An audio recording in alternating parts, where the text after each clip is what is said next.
സുനിഷ, സംസ്ഥാനത്ത് ലഹരി പിടിമുറുക്കുകയാണ്. വർഷം തോറും ലഹരി ഉപയോഗം കുതിച്ചുയരുന്നതായിട്ടാണ് കണക്കുകൾ സൂചിപ്പിക്കുന്നത്. സ്കൂൾ പരിസരങ്ങളിലും ലഹരി കേന്ദ്രമായിട്ട് അവയെ ഉപയോഗിക്കുന്നവരുടെ എണ്ണം കൂടുന്നു. കഴിഞ്ഞ വർഷം നടത്തിയ 32,846 പരിശോധനകളിൽ 1,602 കോട്ട്പ കേസുകളും 13 NDPS കേസുകളും രജിസ്റ്റർ ചെയ്തിട്ടുണ്ടോ എന്നാണ് അറിയാൻ കഴിയുന്നത്. കണക്കുകൾ സൂചിപ്പിക്കുന്നത് എന്താണ്? സുനിഷ യെല്ലു, വെരി ഗുഡ് മോർണിംഗ്.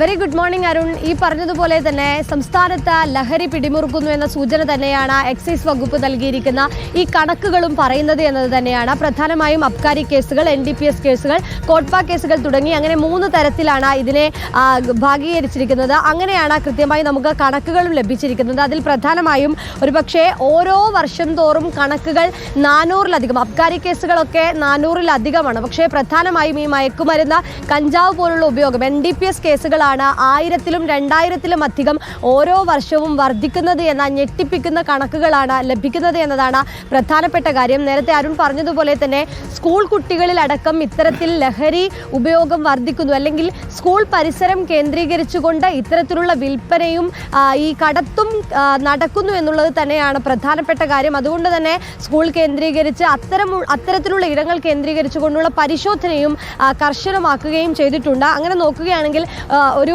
ഓടിച്ച് നമുക്ക് കണക്കുകൾ നോക്കുകയാണെങ്കിൽ അബ്കാരി കേസുകളിൽ 2022-ൽ മാത്രം 18,592 കേസുകളാണ് രജിസ്റ്റർ ചെയ്തത് എന്നതാണ്.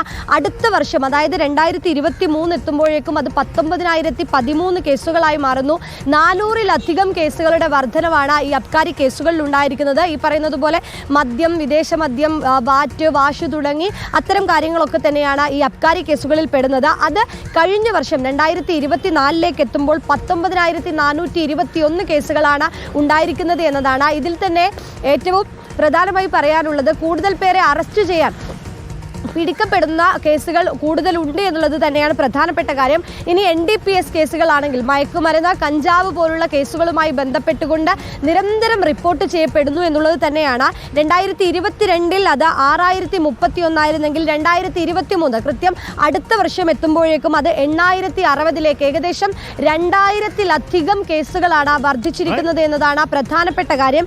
ഇനി 2024 എത്തുമ്പോൾ അതായത് 7,946-ലേക്ക് എത്രയോ കേസുകൾ ഉണ്ടാവുമല്ലേ? ഇതിന്റെ 10 മടങ്ങ് ഉറപ്പായിട്ടും അരുൺ. ഇതുതന്നെയാണ് എക്സൈസ് വകുപ്പ് നമ്മൾ കണക്ക് പറഞ്ഞപ്പോൾ പറഞ്ഞത്. ഇത് പിടിക്കപ്പെട്ട കണക്കുകൾ, ഇവർക്ക് രഹസ്യ വിവരത്തെ തുടർന്ന് അന്വേഷിച്ച് കണ്ടെത്തുന്നത്, അങ്ങനെ പിടിക്കപ്പെടുന്ന കേസുകളുടെ കണക്കുകൾ മാത്രമാണുള്ളത്. പക്ഷേ ഇതിൻ്റെ അതേ രീതിയിൽ തന്നെ അപ്പുറത്ത് പിടിക്കപ്പെടാതെ ഇപ്പോഴും ലഹരി ഉപയോഗം നടത്തുന്ന നിരവധി പേരുണ്ട് എന്നുള്ളതാണ്. ഈ പറഞ്ഞതുപോലെ 3000-ലധികം തവണയാണ് സ്കൂൾ കേന്ദ്രീകരിച്ചുള്ള പരിശോധന എക്സൈസ് വകുപ്പ് കർശനമാക്കിയിരുന്നത്. നേരത്തെ തന്നെ സ്കൂൾ തുറക്കുന്ന സമയത്തടക്കം ഈ പെട്രോളിംഗ് ഒക്കെ തന്നെയും സ്കൂൾ കേന്ദ്രീകരിച്ച് നടത്തുമെന്നുള്ളത് പോലീസ് ഉദ്യോഗസ്ഥരും പറഞ്ഞതായിരുന്നു. പക്ഷേ അപ്പോൾ പോലും ഈ 13 NDPS കേസുകൾ രജിസ്റ്റർ ചെയ്യുന്നു, ഒപ്പം 6000-ലധികം കോട്ട്പ കേസുകൾ രജിസ്റ്റർ ചെയ്യുന്നു. അപ്പോഴും എക്സൈസ് വകുപ്പ് പറയുന്നത് ഇപ്പോഴും അറിയാത്ത രീതിയിൽ അവിടെ ലഹരി ഉപയോഗം നടക്കുന്നുണ്ട് എന്നതാണ്. അത് കൃത്യമായി കണ്ടെത്താനുള്ള പ്രവർത്തനങ്ങൾ നടക്കുന്നുണ്ടെങ്കിൽ പോലും പലപ്പോഴും പലരും ഈ കൈവെള്ളയിൽ നിന്ന് പോകുന്നു എന്നുള്ളതാണ് പ്രധാനപ്പെട്ട പ്രശ്നം. അതുകൊണ്ട് തന്നെ ഇതിൽ എത്രയാണ്, ഇപ്പോൾ 8,000-ആണ് പറഞ്ഞതെങ്കിൽ അതിൽ കൂടുതൽ പേർ ഉണ്ടാകുമെന്നുള്ളതാണ്. ലഹരി വിപണനത്തിന്റെ കേന്ദ്രമായി മാറുന്നു എന്ന വിവരം നേരത്തെ തന്നെ പുറത്തു വന്നിരുന്നതാണ്. ഇപ്പോൾ അവയുടെ എണ്ണം കൂടുകയും ചെയ്യുന്നു അല്ലേ സുനിഷ? അതെ അരുൺ, അങ്ങനെ തന്നെയാണ്. കാരണം കഴിഞ്ഞ തവണയൊക്കെ തന്നെ നമ്മൾ ഈ സ്കൂൾ കേന്ദ്രീകരിച്ചുള്ള, കുട്ടികളെ കേന്ദ്രീകരിച്ചുള്ള ലഹരി ഉപയോഗവും ലഹരിക്കടത്തും അത് കൂടുന്നു എന്നത് തന്നെയായിരുന്നു. ഏറ്റവും ഉദാഹരണമായി ഒരുപക്ഷെ തിരുവനന്തപുരം പറയുകയാണെങ്കിൽ കഴിഞ്ഞ ദിവസം കാട്ടാക്കടയിൽ വെച്ച എക്സൈസ് ഉദ്യോഗസ്ഥരെ ആക്രമിക്കുന്ന തരത്തിലേക്ക് ലഹരി സംഘം ഉണ്ടായിരുന്നു എന്നുള്ളതാണ്. അവരുടെ ഹിസ്റ്ററി തിരഞ്ഞപ്പോഴാണ് ഈ സ്കൂൾ കേന്ദ്രീകരിച്ച, കോളേജുകൾ കേന്ദ്രീകരിച്ച ലഹരി വിൽക്കുന്ന മാഫിയ സംഘത്തിൽ ഉൾപ്പെട്ടവരാണ് അവർ എന്നൊരു സംശയത്തിലേക്ക് പോലീസ് എത്തുന്നത് എന്നതാണ്. അങ്ങനെ അത്തരത്തിൽ ഈ സ്കൂളുകൾ, കോളേജുകൾ, കോളേജ് വിദ്യാർത്ഥികൾ, ഇങ്ങനെ വിദ്യാർത്ഥികളിലൂടെ അടുത്ത വിദ്യാർത്ഥികളിലേക്ക് ലഹരി കൈമാറ്റം ചെയ്യപ്പെടുന്ന രീതിയിലേക്ക് ഉണ്ടാക്കുക എന്ന തരത്തിൽ ഒരു സംഘം തന്നെ പ്രവർത്തിക്കുന്നുണ്ട് എന്നുള്ളതാണ് പ്രധാനപ്പെട്ട കാര്യം. ഏതായാലും പൊതുസമൂഹം അറിയേണ്ടത് സ്കൂൾ പരിസരങ്ങൾ ലഹരിയുടെ വിപണനത്തിനും ഉപഭോഗത്തിനുമുള്ള കേന്ദ്രങ്ങളായിട്ട് മാറുകയാണ്. ഈ കേസിലെ വർധനവ് തന്നെ പ്രിയപ്പെട്ട പ്രേക്ഷകരൊന്ന് മനസ്സിലാക്കൂ.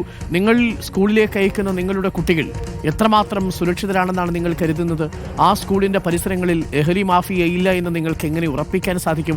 തീർച്ചയായിട്ടും നമുക്ക് ഒരുമിച്ചുള്ളൊരു പോരാട്ടം കൊണ്ട് മാത്രമേ ഇത് സാധ്യമാവൂ.